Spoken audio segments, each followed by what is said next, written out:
Il y a quelque chose qui a aussi beaucoup changé, vous l'avez mentionné tous les deux, ça a été le lexique, le vocabulaire qui a été utilisé. Gaslight qui n'existait pas, white privilege qu'on n'entendait pas. Ouais, ça existe, ça peut être whiteness, white savior complexe. Tout le lexique.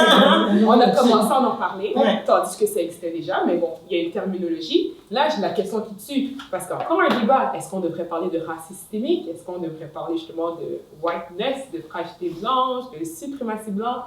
Bref, selon vous, c'est... premièrement, que pensez-vous du terme racisme systémique? OK? Vite, vite.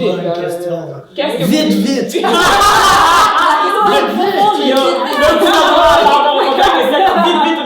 Oui, vous, je pense que vous avez déjà eu une réflexion. Tout le monde en parle, fait 8 émissions d'affilée avec plus de noirs en 8 semaines. On va parler vite du racisme systémique. Malheureusement, clairement, toutes les questions que j'ai pour vous, on pourrait en parler pendant une heure et demie chaque question, mais comme le temps nous restreint, juste vos premières idées, vous avez entendu le débat, pourquoi il y en a qui sont pour, pourquoi il y en a qui sont contre. Est-ce que l'utilisation du terme systémique amène quelque chose? Vous, avant que je parle de définition ou quoi que ce soit, qu'est-ce que vous en pensez? Le racisme systémique est important. Pour moi, le terme, on parle de lexique. On n'a jamais autant parlé de racisme systémique en 12 mois que dans les 12 dernières décennies au Québec. Je veux dire, nommer les choses, c'est important.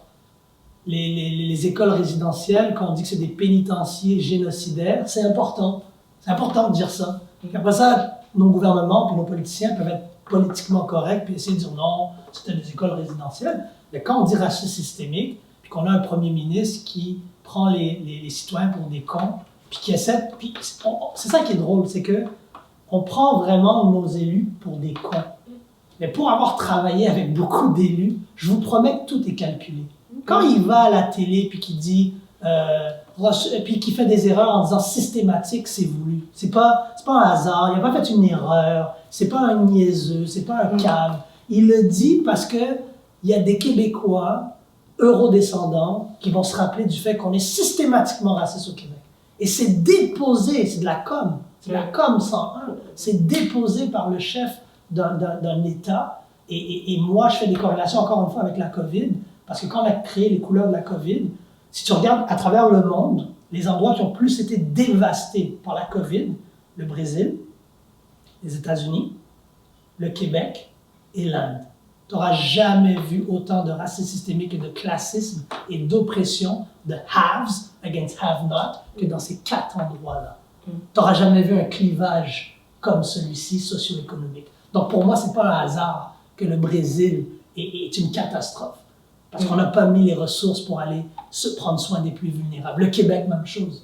On a un docteur Arruda qui s'en va à Montréal-Nord, puis qui prend des photos avec notre mairesse, puis après ça, qui s'en va.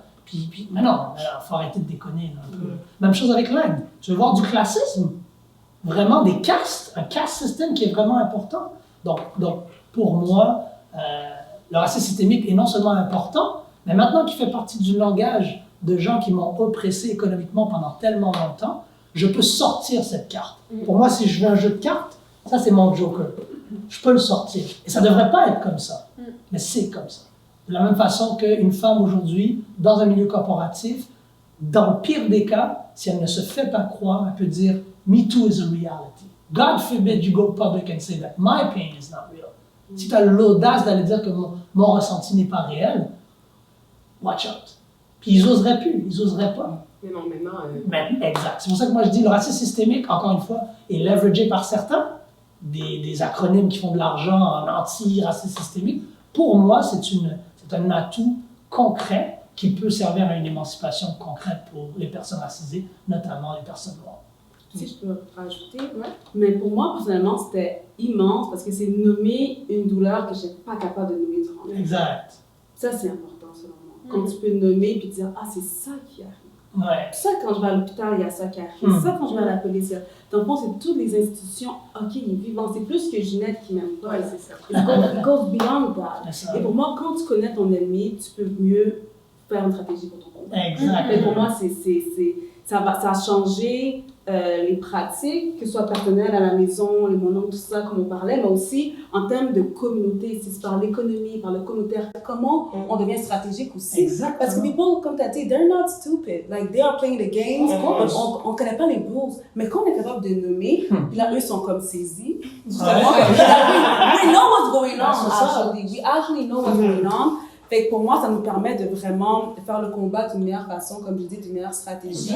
Puis de voir aussi, malheureusement, que le combat est multiple, c'est-à-dire à quel point we have to be relentless, parce qu'il est dans tous les espaces. Je veux dire, on commence quelque part ailleurs, on ne peut pas y échapper. C'est dans tous les cycles de notre vie, c'est dans tout. Je veux dire, ce serait de prendre le métro à venir ici, c'est l'autobus, c'est donc le STM, c'est marcher dans un parc, l'arrondissement, c'est aller à l'école, donc c'est l'école, donc c'est partout.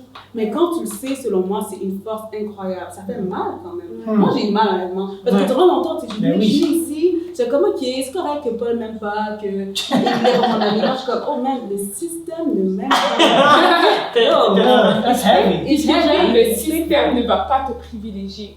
C'est ça, mais les lois. il veut t'éliminer. À the end of the day, il veut t'éliminer. Let's not get fooled. Mais ce que tu dis, puis je trouve que c'est tellement vrai par rapport au fait que en ce moment, justement, le mot que tu me dis, que tu as mentionné, le racisme systémique, autant pour nous que pour les jeunes, que pour les adultes, c'est quelque chose qui les a permis de réaliser, ok, c'est ça que je vis.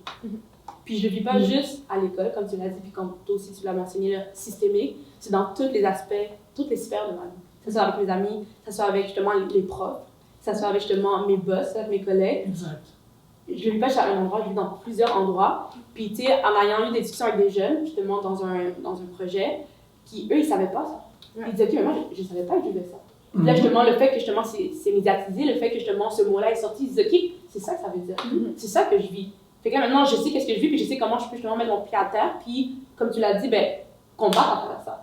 Puis de, justement, prendre la parole à travers ça. Et je trouve que c'est un mot qu'on doit utiliser. Je pense que Thierry, tu l'as enseigné. On doit l'utiliser pour justement dire, regarde, ce que tu me dis en ce moment, c'est ce que je vis, puis je me sens pas bien.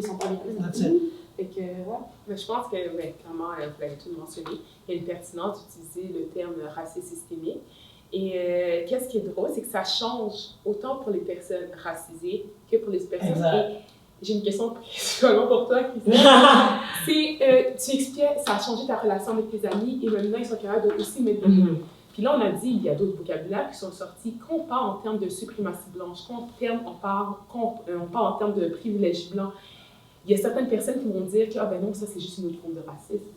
Okay. Et je t'ai entendu te prononcer là-dessus, c'est pour ça que je te pose la question. Avant qu'on passe à autre chose que la terminologie. Mais c'est que les gens disent que nous, les minorités, on voit du racisme partout. Parce que, comme, mettons, ils pensent que pour nous, je me réveille le matin puis je me dis, hey, tu sais quoi, j'ai envie de faire chier un blanc, je vais parler de racisme. Non, en général, c'est parce qu'on vit des affaires qui sont fucked up, puis des fois, c'est plus fort que nous, puis il faut qu'on en parle. Mais après ça, genre, moi, qu'est-ce qui me dérange, c'est le fait que c'est l'invalidité, genre, de tout mon vécu, parce que, tu sais, t'as dit, genre, même quand t'as dit le débat sur le racisme systémique, puis ça m'a trigger, parce que je suis comme, pourquoi c'est un débat? Comme, mettons, il y a deux côtés dans le débat, fait qu'il y a les blancs versus les minorités. Fait comme, mettons, parce que les blancs ils sont pas d'accord, c'est rendu un débat, mais ils le vivent pas. Pourquoi qu'ils ont un poids, genre, sur la conversation? Parce que, comme, genre, il y a 2 semaines, j'ai rencontré une ministre blanche du racisme au Québec, tu sais, Benoît Charette, puis justement, tu sais, j'étais assis à la table au podcast, puis il nous expliquait c'était quoi le racisme. Parce qu'il disait que le racisme systémique n'existe pas. Il dit que c'est le racisme qui existe parce que quand on emploie le terme racisme systémique, ça dilue la lutte. Il dit que ça dilue la lutte parce que, comme, mettons, genre, c'est un mot pêle-mêle. Fait comme, mettons, genre, si on dit tout c'est du racisme systémique, ben là, on ne pourra pas changer grand-chose parce qu'on ne saura pas où commencer. Puis tu sais, après ça, j'étais comme... C'est comme le ministre de la Condition féminine qui dirait que la misogynie n'existe pas. Moi, je trouve ça ahurissant. Tu comprends? Un ministre, on ne parle pas d'un élu, on ne parle pas de... Puis le racisme en soi est systémique. Ce que je veux dire, c'est que isme, c'est une façon de penser. Si je dis féministe, ben c'est une façon de penser, c'est un système. Si je dis capitalisme, c'est un système. Donc, on n'aurait même pas dû rajouter le mot systémique. Est-ce qu'il y a de la haine individuelle? Est-ce qu'il y a de la terreur individuelle? Oui. Mais est-ce que le racisme en soi est un système? Ben oui. Ben oui. Et c'est pour ça que je dis que le fait de l'avoir nommé, moi je suis down pour le débat. Moi je suis down pour le débat parce que n'importe qui ne vit pas quelque chose est extrêmement, extrêmement délétère dans son approche à discuter contre quelque chose. Moi, je peux pas parler de comment, d'une condition, je ne suis pas une Mais femme. c'est purement ethnocentrique, donc, parce que, 100%. comme vraiment, parce qu'ils pensent parce que eux, c'est pas leur façon de faire, parce que c'est pas leur réalité, comme on est supposé accepter la même réalité qu'eux. Puis moi, pour avoir immigré au Québec, j'ai vécu littéralement différentes réalités. Puis genre, moi, j'ai toujours aussi la différence entre comme les minorités puis notre ouverture d'esprit, parce que je trouve que les minorités en tant que telles, nous, on est souvent plus ouverts d'esprit que les Blancs majoritairement. Puis c'est que, mettons, moi, j'ai préparé à manger, mettons, je vais faire cuire ma viande, la personne là, je vais me dire, ah, c'est bizarre, comment tu fais comme ça, et tout.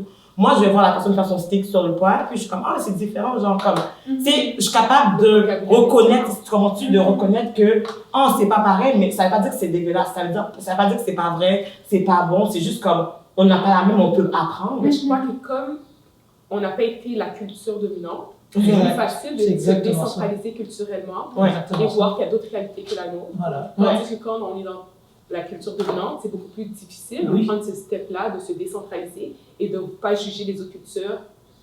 Oui, mais la plupart du monde le font, puis ils sont même pas conscients, puis c'est ça l'affaire aussi. Puis justement, le terme de white fragility, justement, dire qu'il y a du white supremacist, puis comme parler des descendants de colons, genre, puis... Ça, c'est important de le demander. mais tu comprends, c'est genre, c'est des termes que oui, genre, c'est dérangeant, mais parce que moi, je veux déranger les gens. Parce que quand, en ce moment, au Québec, on est rendu dans un moment où on est trop confortable.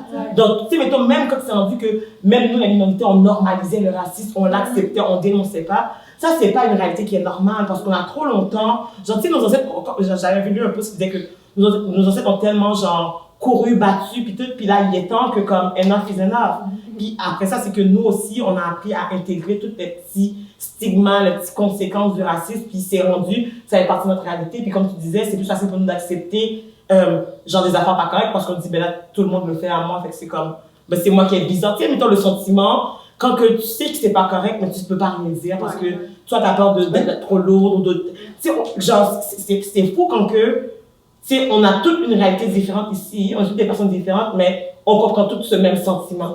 Tu comprends-tu? Puis ça, c'est ça qui fait que, comme moi, genre, je trouve que c'est pas légitime que le ministre Tiben soit, genre, en charge de ça, parce que... C'est le métier il comprend pas. Puis, il pense souvent qu'il y a une équipe derrière lui qui l'aide, puis je suis comme, mais c'est faux. Mais son équipe, si c'est son équipe... L'équipe, c'est des personnes racisées. Oui, il y a des personnes racisées dans son équipe, mais c'est que, comme, mettons, si ils sont dans son équipe, pourquoi que c'est pas eux qui mènent, qui sont la face? De toute façon, Tiben, si on regarde vraiment avec une bonne objectivité, Tiben à la CAQ, on lui a donné les changements climatiques puis le racisme. Tu sais, quand tu as un parti aussi capitaliste que les deux la choses ne CAQ, peuvent pas vraiment voilà!